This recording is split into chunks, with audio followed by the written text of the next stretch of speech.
Greetings Wanderer, this is Atlas here and welcome to the Void. Today I'm going to be reacting and breaking down to the song Serpent Eating the Ground from a video game called Bravely Default. This is a brand new franchise that I'm not familiar with, but this is a very special request because this is a request that's coming from Subscribestar and it's coming from Hunter. And Hunter says, I would love to see a reaction to the song Serpent Eating the Ground from the game Bravely Default. It's a personal favorite of mine. You should release it publicly. Kind regards. Well, of course, thank you very much, Hunter, for your support and of course your request. I've seen a couple of requests for this particular video game, although I can't remember if it was for the same song. But luckily for the people that was waiting for this to happen, Hunter came to the rescue. So please give it up for Hunter in the comments for making this possible. And onward! Okay, Serpent Eating the Ground from the Bravely Default original soundtrack. Boom.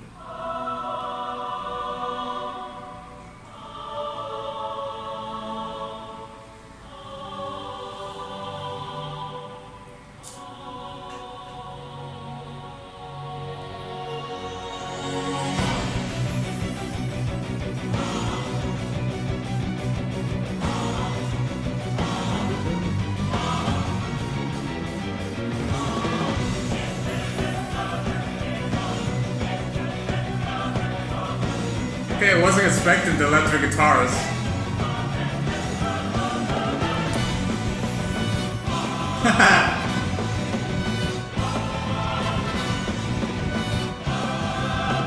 Alright.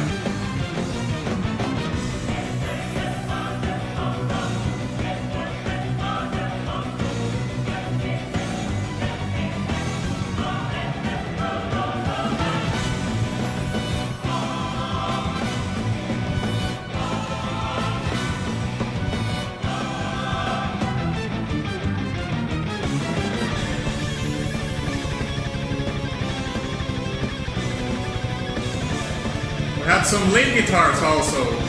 Nice.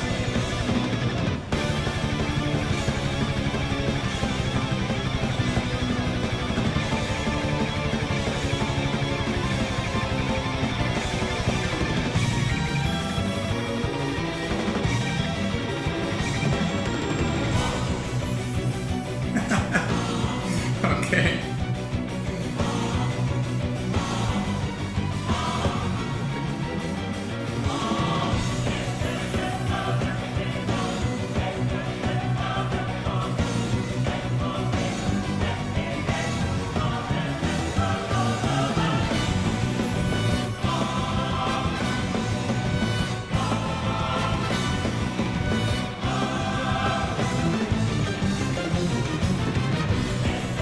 That's a Dream Theater moment right there.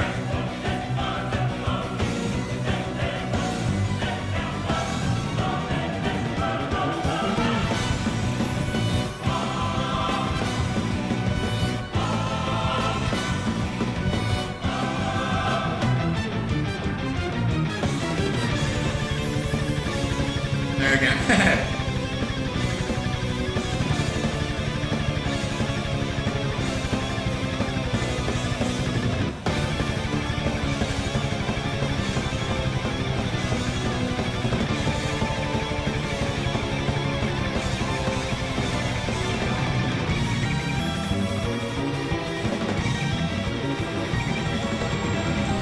Some diminished scales there. Okay, completely changed the tone of the song here.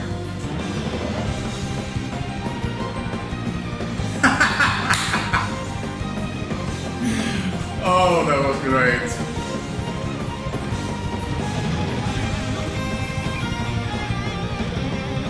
Guitar solo.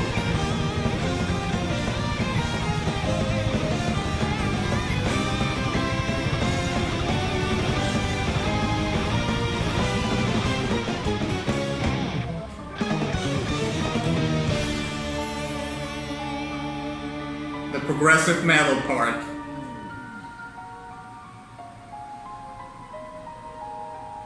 Now it's starting to change a lot.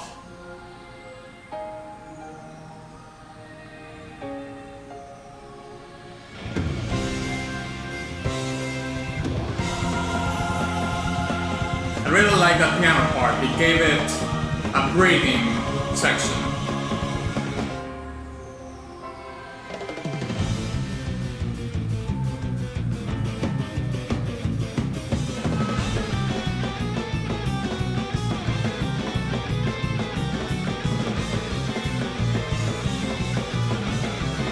There's a lot of chromaticism in this song, in lead parts and stuff like that.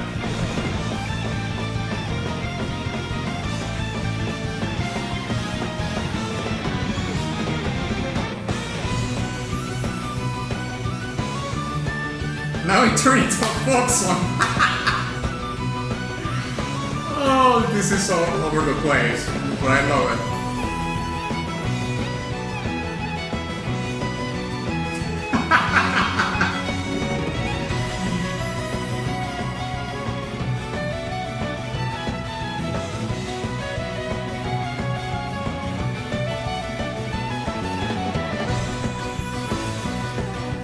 Yeah, there it is.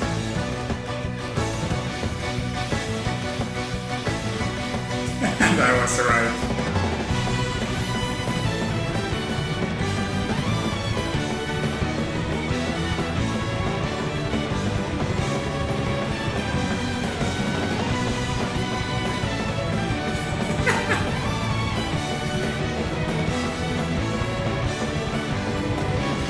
I'm so enjoying this. And the rhythm guitars all of them all. Woo!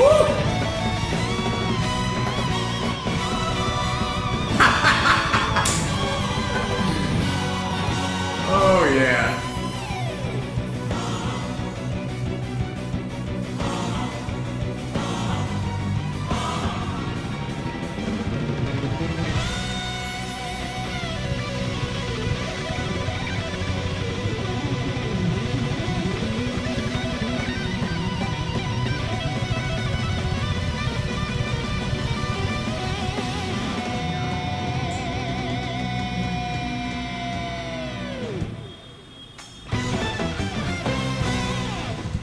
Okay, there it is. Yeah, there it is. Oh boy. You know, it's not necessarily that I was expecting something out of this particular track. But at the same time, I mean, I don't know if this has happened to you ever, but it's like you're not expecting anything, but then the song comes in, or whatever it is that you're watching or listening, and then you say, okay, I was not expecting anything, but I certainly was not expecting this above all things, you know? So, well, I have a couple of things to say about this particular track, and maybe this reaction from me is because I've been doing breakdowns for all these very somber, foreboding songs, you know, from Bloodborne and Dark Souls, but this is certainly like a breath of fresh air and a contrast, obviously, to all those kind of tracks. But it is a welcoming breath of air. But you know what? I'm gonna stop blubbering around and just let's get to the breakdown. Okay, so let's break it down.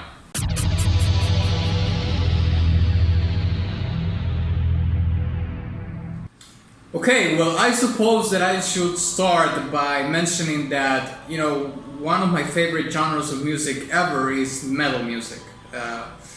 Well, metal music and rock music, and of course that doesn't mean that I necessarily just listen to that, but if you ask me like what's my favorite genre, I would definitely say like it's metal music. And with that being said, I could say that, you know, this song is in a nutshell like a progressive power metal song that has brushes of orchestral elements here and there, but essentially this is like a metal track all the way from the beginning to the end.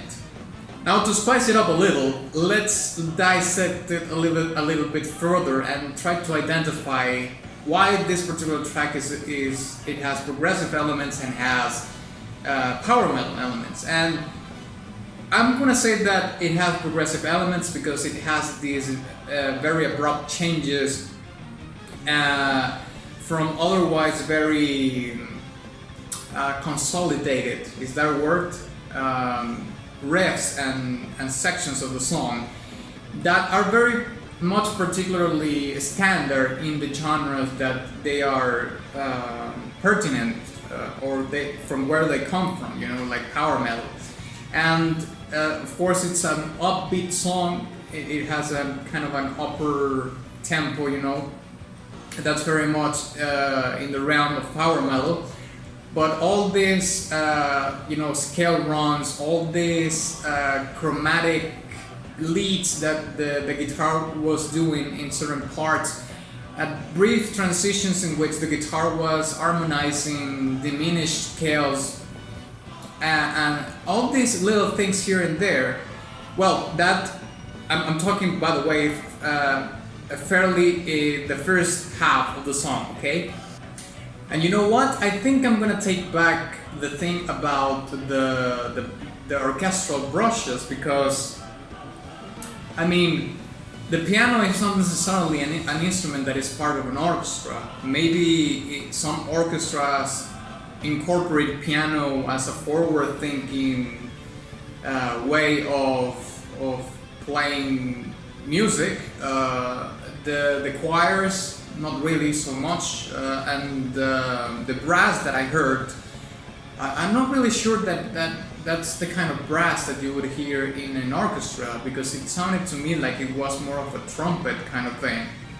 That is something that you would hear in a ska band or a big band or something like that, you know, on a jazz band, but not necessarily an orchestra. So I think I'm gonna scratch that out, you know. And I don't think that this particular track has brushes of orchestral music anywhere, unless I'm wrong about the instruments that are involved in it. But yeah.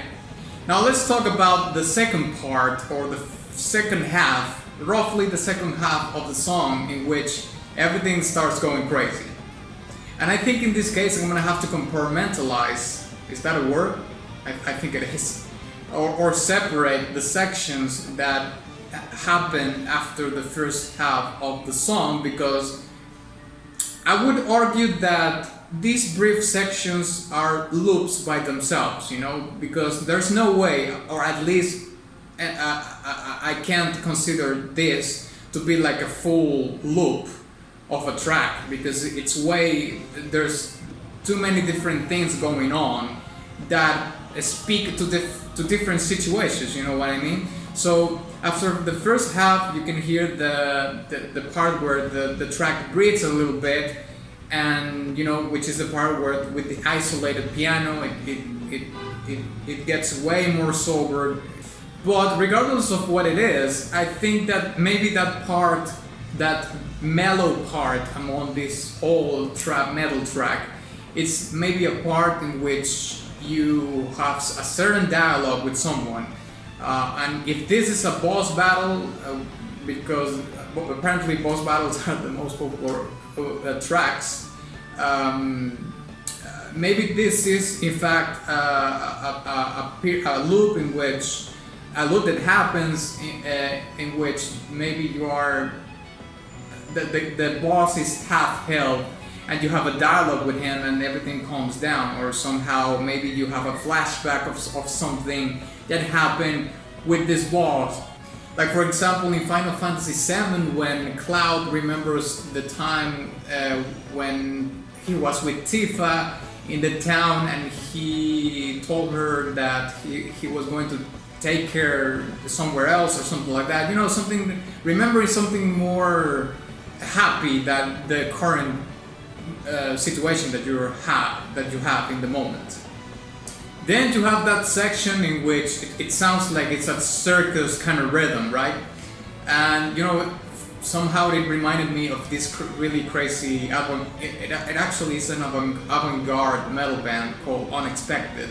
and they used to incorporate, I don't know if they still exist, but I think they have a 2006 album that is fantastic, by the way. I think I should revisit it. And they incorporated a lot of those, you know, kind of circus rhythms that you actually hear in the second part of this particular track. And therefore that leads me to believe that there is another phase in this, in the moment that this particular track is going on, and therefore the music has to be congruent with what's happening in the game. So of course this is just a wild guess, but there's games in which you hear that kind of music, that kind of circusy kind of songs, and for example your character would be in this crooked dream or something like that, or maybe a boss has the power to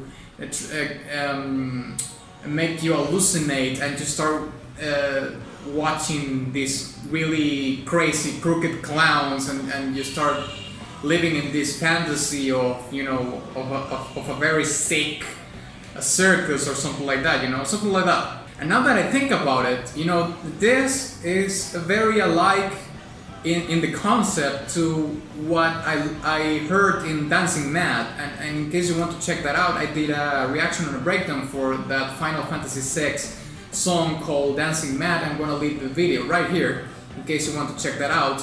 So to finalize my commentary about this track, I would say that it also, of course, maybe this is stating the obvious, but it has neoclassical elements that are very much at this point kind of a trope from power metal, you know, the whole neoclassical thing that Ingrid Malmsteen not necessarily started, but certainly was a huge figure into incorporating that into rock and metal music. I don't know if this video game is a JRPG, but it certainly has a Japanese feel to it. Not only from the artwork that I'm seeing, but from the way the music is composed. At certain points I felt like I was hearing a Galnerius song, which is a power metal, well, progressive power metal band from Japan. And they do very similar things in their music to this particular track from Bravely Default. So, you know, maybe that's kind of a reference. Maybe they are even doing this particular soundtrack and I don't even know if that's them, but it's certainly very similar to them. So yeah, I think I'm gonna give this track a golden badge. It's not every day that you get to you know, play games that have metal music as the soundtrack. And speaking of which, I recently played a game called Brutal Legends, which is all about heavy metal. So in case you like, you know, heavy metal, you know, like Judas Priest and all these old heavy metal bands, you certainly will like that video game. So yeah, thank you very much for watching this video. If you enjoyed it, please give it a like and share it with your friend. Also, please don't forget to visit my subscribe star where you can get your request to the top of the list, so you don't have to wait a long time for it to happen. And of course, my Teespring shop where you can get very cool merch and all that jazz. And of course, ex nihilo nihil fit.